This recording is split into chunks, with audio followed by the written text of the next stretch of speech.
Okay, so today we're going to talk about how your mind attacks you from infinite angles. See, when we're talking about your mind, we're talking about something that's unlimited. And when I say unlimited, that's something that is so often underestimated by anybody who considers just how powerful the mind is. When I mean infinite angles, I'm being extremely literal.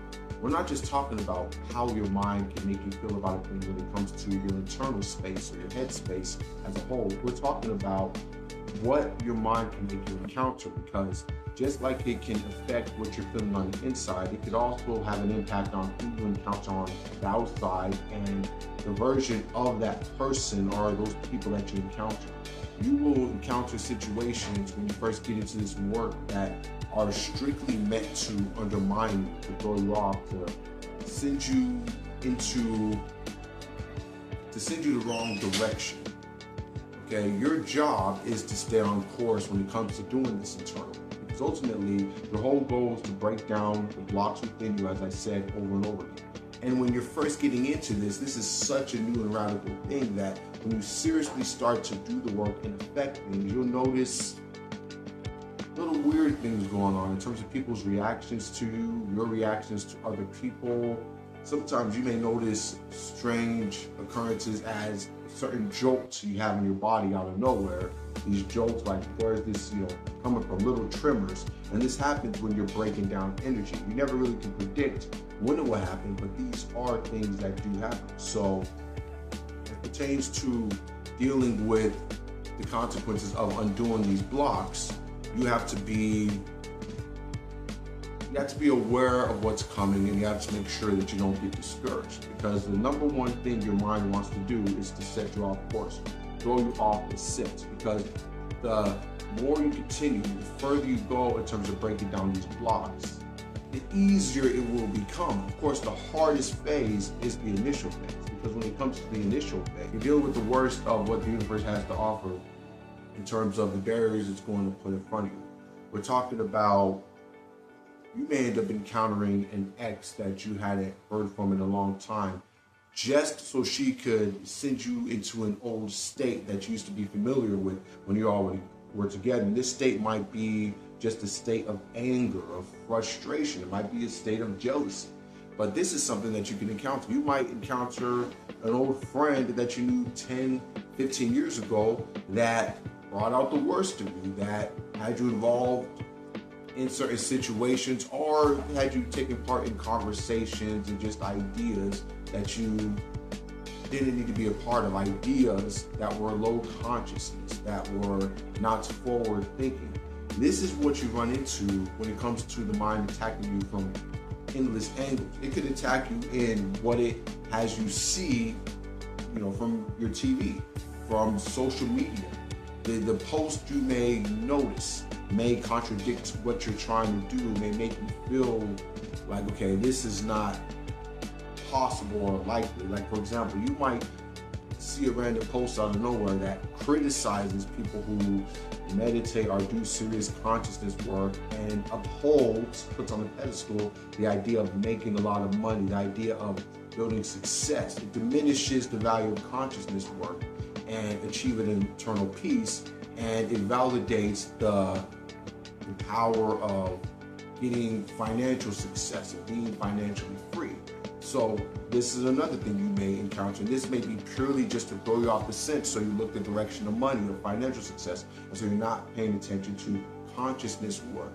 There are so many ways that your mind can trick you. There are ways it can make you think about approaches that you think may be legitimate in terms of how you should pursue your day-to-day, which are obviously not the best way to go, or will slow you down, or are obviously the wrong direction in terms of how you need to be focusing on internal work, but you will not be able to see this at the time. See, a lot of the obstacles that are thrown in front of you, these obstacles, these are obstacles that will become clear to you in retrospect. You'll see when you get past the initial obstacle, maybe years down the line, like, oh, it was obvious I didn't need to do that. It was obvious I didn't need to do that other thing. It was obvious that was the wrong approach. I should have never messed with psychedelics, or I should have done the psychedelics, or I should have never messed with ayahuasca, or I should have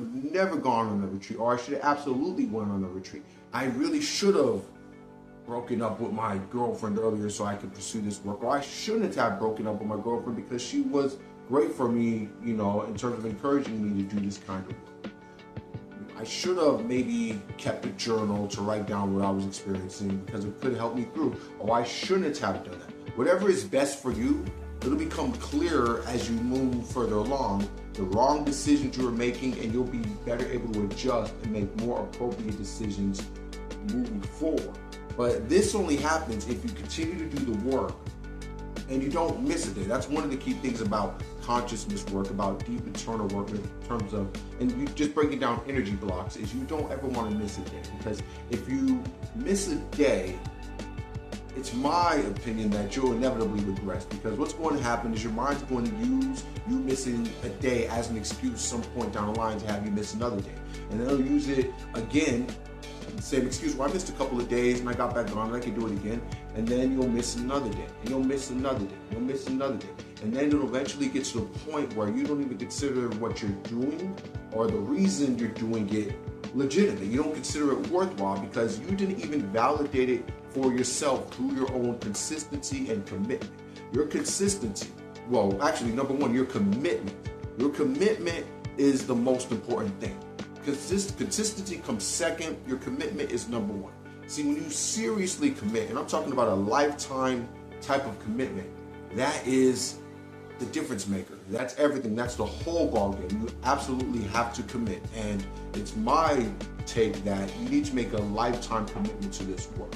And you can start slow. You can start with just 5 minutes a day. I do think you should increase it over time in terms of doing this deep internal work, because ultimately what you're going for is a deep, permanent peace, a peace that no one else has, that no one's familiar with, that people will not think is real. They would just think it's BS if you even describe to them this type of thing. So it's not something you should even discuss with other people. But understand, you're going to be dealing with all these angles. It's just so many angles of attack coming from your mind to throw you off the scent. The further along you get, the more equipped you are to deal with these attacks. Because first thing, you're going to be dealing with less attacks, but also you're better prepared to see the attacks coming ahead of time. So you know the right approach. You know what to look for. You know how not to react to a thing, how you should respond to a thing, and you'll just get better at just the energy you put forth with each day. I mean, you'll get to a point where you can move with such an intensity, is such a strong intent, where it's almost like you push the obstacles or the barriers away before you even notice they're there. And literally, as you're undoing blocks within, as you're literally breaking up energy blocks within, and you do get to a point where you will actually feel it, you'll notice in your physical reality there's less and less and less obstacles, less attacks. And I'm talking about less people saying negative things, less situations, or less events popping up out of thin air where you get distracted. You have to go, for example, handle something with your family. You have to go handle something with a friend. You have to go handle something with the bill. Something happened with your car. This throws you off, that throws you off. You'll notice less and less of that happening until you get to a point where it's like, wow, I don't run into any obstacles. It just seems like I wake up in the morning and my whole day's clear to do what I need to do. Even if you're still working your job, that job doesn't feel like an obstacle. You're able to get through the job, boom, boom, boom, boom, boom, knock it out of the way, all your tasks, and able to get right back to your consciousness work. And if your job is a serious obstacle to this, what you'll notice is the tasks themselves within the job will fade away and be replaced by something else, or the job itself will fade away and be replaced by another job, or just fade away and be replaced by an influx of cash. This could come in a myriad of ways. You may get some sudden inspiration and just have an incredible idea that allows you to accumulate a vast amount of money very quickly, which helps you on your journey. But you have to understand, this can happen in so many different ways for different people. So you can't get locked into thinking, okay, well, it's gonna happen this way for me, or it's going to happen that way for me. You don't really know how it's going to happen for you, but you'll notice that there's less and less obstacles the further you go along. But you got to be aware of the trickery, because your mind is a genius when it comes to the trickery of throwing off the scent. It does not want you to remain on course, because your mind wants to protect the status quo. Your mind knows inevitably, if you stay on course, if you stay committed, if you don't miss a day, you're going to get to a point.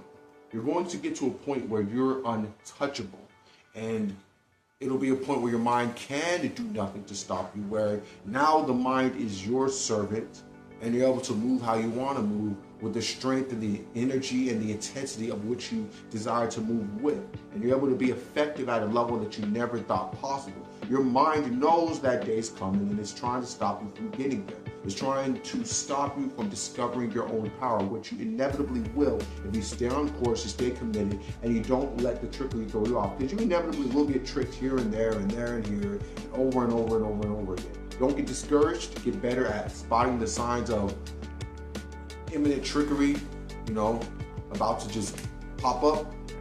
Get better at spotting the signs. Get better at being prepared for dealing with the attacks that will come your way. You do that, you will make it to the promised land, because that's what this is. This is a promised land of peace. It's an eternal thing, and your external reality will match up with this internal reality, and your life will truly be a wonder to behold. And that's it. This is UMI, out.